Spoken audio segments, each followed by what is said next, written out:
Hey, what's up guys? So in this video, we will see how to turn on and off safe mode on the Samsung Galaxy A36 or the A56. Now to do that, just swipe down from the top of the screen and open the control center.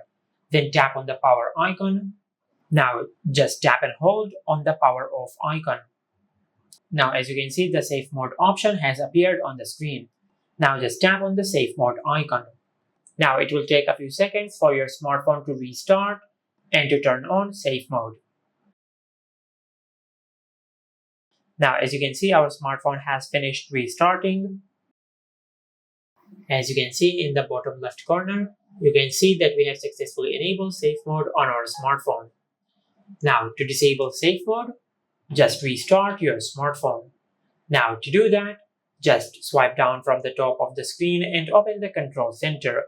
Then tap on the power icon and select restart.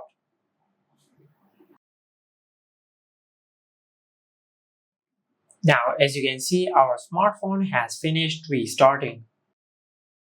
And as you can see, we have successfully disabled safe mode on our smartphone. And as you can see, the safe mode icon has disappeared from the bottom left corner on the screen. And this is how you can turn on and off safe mode on the Samsung Galaxy A36 or the A56. Make sure to like, comment, and subscribe. Thank you for watching.